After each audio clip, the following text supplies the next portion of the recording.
Welcome to another edition of Bearcats All Access. I'm your host, Marshall Kramsky. The Cincinnati men's basketball team, they finally tallied that first Big 12 win of the season out in Boulder, defeating Colorado earlier this week. We sit down with head coach Wes Miller, and we look over why they were able to win that game. Plus, Arizona State, the Sun Devils, they tip off here at Fifth Third Arena against Cincinnati in just a few hours. Coach Miller previews that game with us. All that, plus Tyler McKinley, one of the stars of the future in Clifton, joins the show. That and so much more coming up on Bearcats All Access right now. Bearcats All Access, sponsored by All Good Home Improvements. Congrats, first Big 12 win. When you look back, what was different that you were able to come out ahead this time? Well, a number of things. I thought we didn't have as many poor stretches. I thought we were more consistent throughout 40 minutes of play. Certainly making free throws down the stretch is helpful. Offensive execution down the stretch was significantly better at the end of the game. Again, we've been in, other than our game at Baylor, every game's come down to that last 5-6 minutes. Our ability to execute and get good looks and then convert was better against Colorado. Statistically, this season, you guys have been at the bottom of the Big 12 when it comes to free throw percentage, but at the end of the game, 8 for 8, you made your shots. Yeah, I think to win in this league, in leagues like this, you have to be able to execute to get good shots at the end of games. You have to be able to convert on the free throw line, and especially if you have a lead and people are fouling, you have to be able to step up to the line and have the toughness to knock big free throws down. We were able to do that last night. That's important for our team moving forward. Seamus really stepped up down the stretch. How important is him being able to hit big buckets for this team? I think it's important for Seamus and others. Guys like Dan Skillings, Jizzle James, Day Thomas.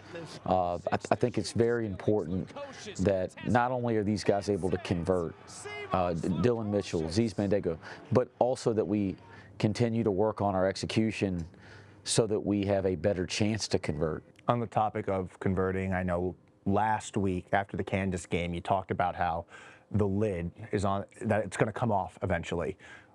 Slightly better from the field in this game. Are you seeing or feeling that you're turning a corner, that you think that, the ball's going to start going through the hoop a little more? We have really good offensive players. We have good talent. Allowing those guys to play comfortably or confidently, freely, and at the same time play within our offensive structure. That's a process every year. We got to continue to go through that process this year because I do believe our best offensive basketball is ahead. Arizona State coming here. What stands out about the Sun Devils? They're a hard-playing team. They play with a lot of freedom offensively. They're very dangerous. And then again, I'm learning myself, but initially, they're just like everybody in this league. Well-coached, talented, and depth. We talk so much about travel on the front end being a tough thing, going out to a West Coast team like Colorado. On the back end, though, you kind of mentioned there, you guys got back like close to 4 o'clock in the morning and then a quick turnaround before Saturday. How difficult is the travel on the back end of it for you guys? Everybody's dealing with time zone changes. Everybody's dealing with the front or back end of travel. It's just another hurdle that you have to overcome throughout a season, but you're also in a league where it's equal in that sense. Everybody's got the same things going on. So, I think making sure that you get proper rest when you can get it, making sure that the way that we structure practice schedules and preparation schedules, makes sense based on time changes. I think that's stuff that we look at, but at the same time, for me to sit up here and complain about traveling and front end, back end, I think that's a waste of time, quite frankly, because any challenge we have there, so does the opponent. And that's not always the case year to year in leagues based on league scheduling. That is the case in the Big 12 this year. The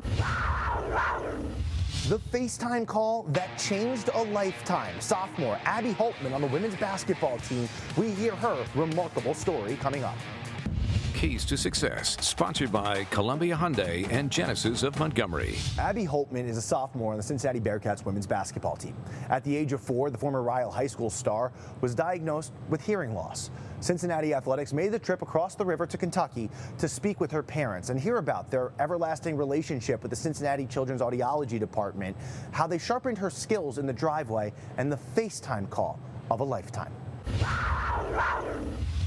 I'm Abby Holtman. I am from Florence, Kentucky, and I'm on the women's basketball team at the University of Cincinnati. When she was born, she failed the hearing screening test at the hospital. They couldn't get a full or a very detailed response from that. When she was like 2 and 3, I would take her to an ear, nose, and throat doctor, and they would do the testing where you sit in the booth and she would have to listen for just sounds to look at. And when you're sitting in that booth with her and I can hear it clear as day and she's not responding at all, you know, I kept telling him, I know she has, you know, I know it is, I know it is. So I got my first hearing aids at 4.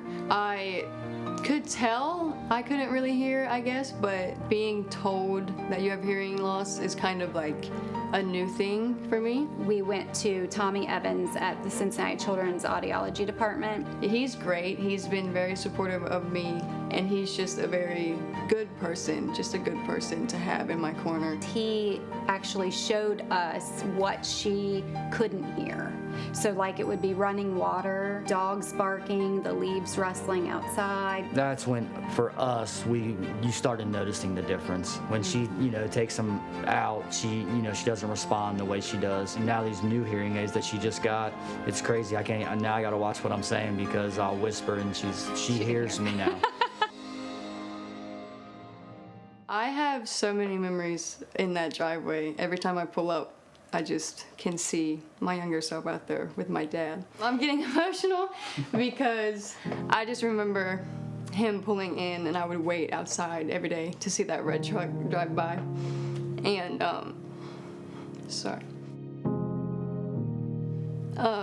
just having him there and like that driveway is like, it really is like a pivotal moment in my basketball career because that's where I was every day. And most of my career, that's where I was. And we really got back into it when COVID hit, and that brought back a lot of memories as well. And just learning, that's where I learned how to shoot. I learned how to shoot outside.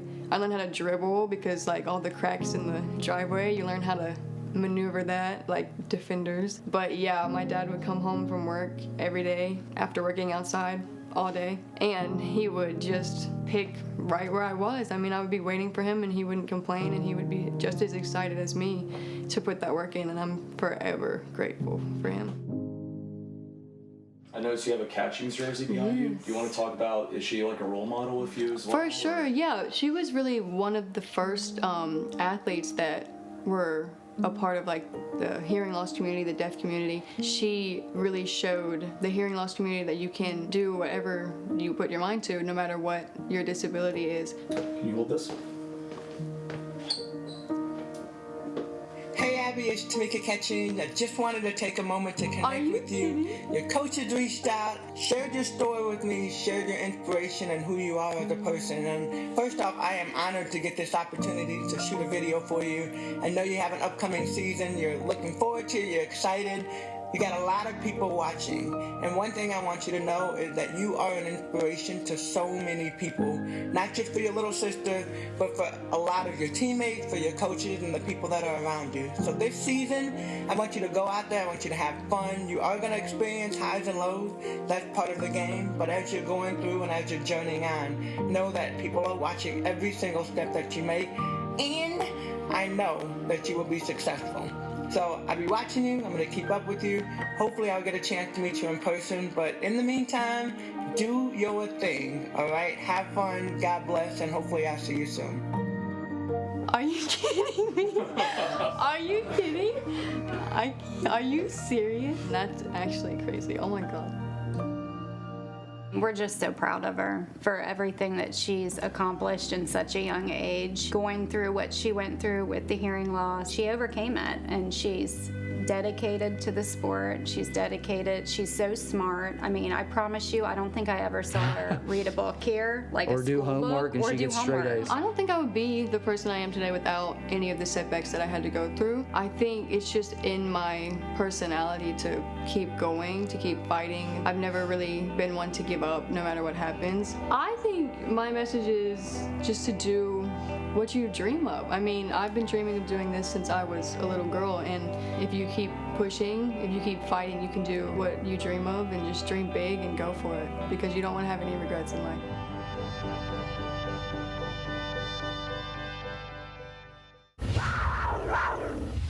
He was one of the biggest names when he signed with Cincinnati, and he's a hometown kid. He's not on the court this season, but everything you need to know about the future star, Tyler McKinley, coming up. Bearcats All Access. Sponsored by All Good Home Improvements. One of the most exciting recruits for the Cincinnati Bearcats that is currently on campus is a hometown kid, Tyler McKinley. McKinley, he's out this season because of an injury he suffered in September, but his future is bright in Clifton. We sat down with Tyler earlier this week. You've had the Cincinnati media following you for your whole high school career, and now here you are, a Cincinnati Bearcat. Why did you decide to stay at home? The coaching staff, and really just the city of Cincinnati. It's really a family-based city, and I just love everything about the Cincinnati, from the people into just like the architecture of the Cincinnati. I just love Cincinnati. So I feel like the Bearcats was only right for me. And I love Westmoreland. The coaching staff is really a family. And then I feel like here at UC it's more than basketball. I feel like it's really more family ties. You know, behind the scenes, they really take care of us, honestly, on and off the court. It had to be tough for you coming here.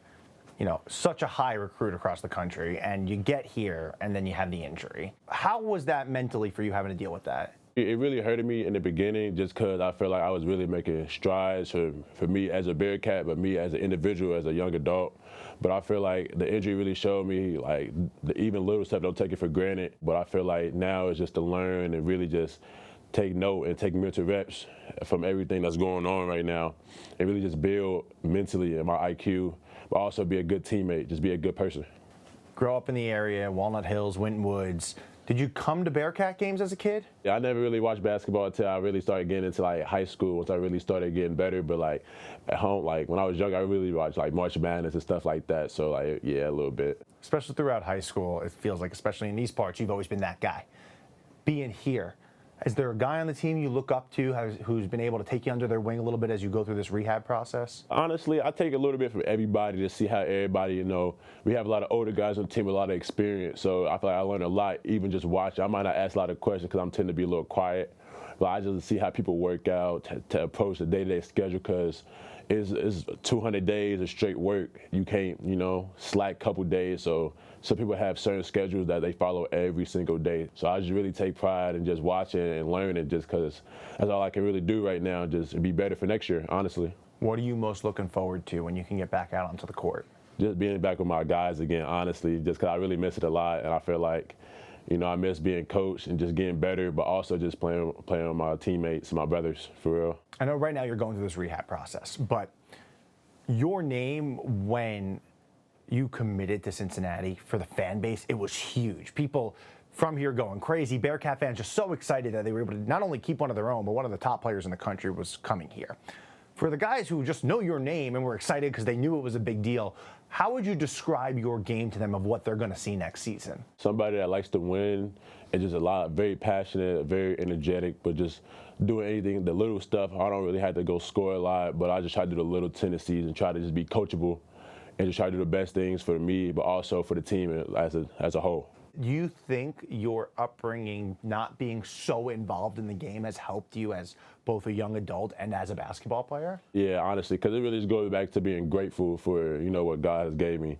It's just like, if for a quick matter of a second in the morning, first day of practice, my career just on pause. So now just going back to trying to get back to where I was at is really a humbling experience, but also it gives me a little bit of motivation to be my best self and like be better for the team, honestly. The Cincinnati Bearcats welcomed its 13th head volleyball coach to campus last week, Daniela Tomic. Tomic was at Bowling Green, where she won the MAC conference 5 times and in 2024 earned her 3rd time MAC Coach of the Year. She's also a 3-time Sun Belt Coach of the Year during her time leading FIU. Tomic excited to take on this challenge with the Bearcats in the Big 12. I was recruited by Coach Compton at the University of Arkansas, Little Rock. Played 2 years and then became an assistant coach. I moved to LSU. I was an assistant for Fran Flory at LSU. I was at Florida International University for 7 seasons, built a championship program there. And then Bowling Green State University came and recruited me to move from Miami, Florida to Northwest Ohio. 13 years at BGSU, Cincinnati came. I believe that all of my teams are teams that are very gritty, very resilient, mentally tough, teams that play together. The favorite part probably for me as a coach is building teams. Having a group of individuals come from different diverse backgrounds and becoming a team is what gives me the most satisfaction. When we focus on reaching excellence, when we focus on getting better daily and winning the day, as I like to call it, the score takes care of itself. And championships are the byproduct of all the little things that we do, the culture that we build. Grittiness, love for the game. You will see my teams always play with a lot of joy, very competitive, playing together as a team. That's probably the most important thing for me because we can't succeed if you're playing as individuals. Playing volleyball, I always tell our players we chose volleyball for a reason. It's to play a team sport. Becoming a team is the ultimate, I guess, success that I see for me as a coach. I was not going to jump at any opportunity. It had to be a special place. And I always look at the leadership. That's very important to me, and the culture, the values of the institution. And when I started reading a little bit about the University of Cincinnati and its mission and the growth and the focus on excellence and impact, innovation, to me that shows growth and learning. I wanted to be a part of something like that. And then when I met the leadership, it was just obvious how much passion everybody has here. Being in a city was another thing, a city like Cincinnati that is not too big, not too small, but very vibrant. And the third big piece was also the Big 12 conference, playing at the highest level. It's the Big 12 is one of the best conferences in the country. Great teams, great coaches. I wanted to be a part of building the championship program at this level in the Big 12 and have an ability to not just win the Big 12 championships, but compete also for a national championship. It's been a cold Cincinnati winter, but the progress on the brand new athletic facility continues to roll on. The latest updates and what it looks like coming up.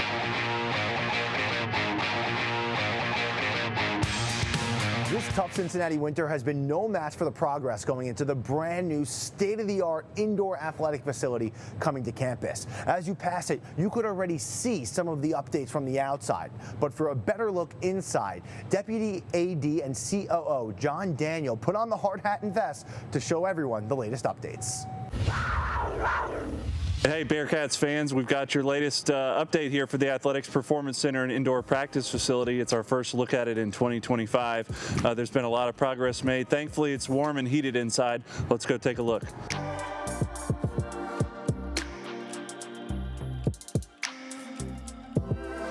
First stop is in the main locker room for the football team here, and you can see since we've last visited that there's been a lot of progress. This is the vantage point of the main entrance that the players will take coming in. We'll have our Cincinnati Bearcats graphic on the ceiling stretching this whole corridor. Our friends at 49 Degrees we just had a meeting with today. We're excited to get that implemented. And then the locker space you can see has really been outfitted fully in preparation for those lockers to be delivered here within the next month or so. We ran special utilities and ventilation to all the lockers to make sure that all the player gear was properly ventilated and can be kept dry for daily use.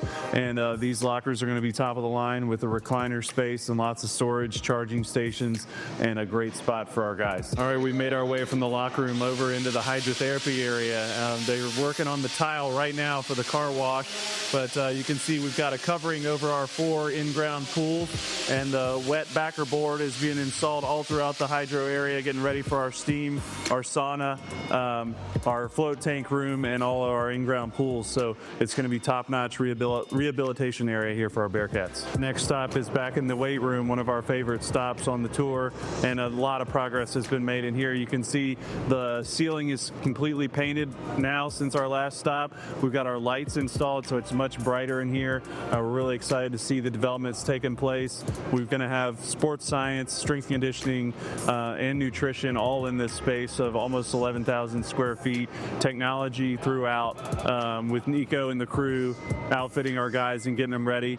We've got our large bay windows with the retractable glass doors. The glass should be coming in January, so we're excited to see that come to fruition. All right, we made it into the main team meeting room here on the second floor of the Athletics Performance Center.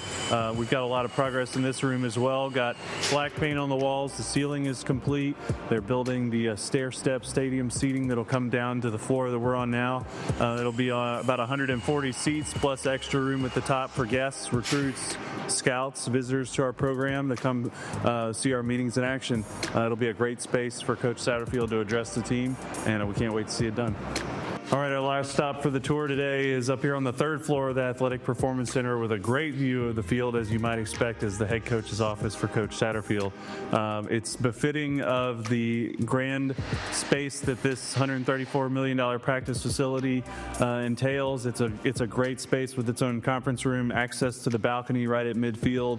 Directly across the hall, our support offices and our 2 staff rooms or war rooms, and of course our assistant offices are adjacent as well. So Coach Sat's office will be right behind me, and then kind of the sitting area right where I am now is where our recruits and other visitors will come to get to experience this building for the first time.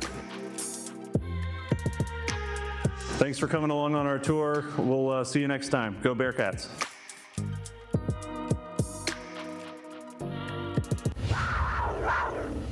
That's all the time we have this week on Bearcats All Access. Cincinnati tips off against Arizona State right here at Fifth Third Arena in just a few hours. I'm your host, Marshall Kransky. Thanks for joining us, and remember to keep on tuning in every Saturday, 11:30 a.m. for Bearcats All Access on WCPO 9.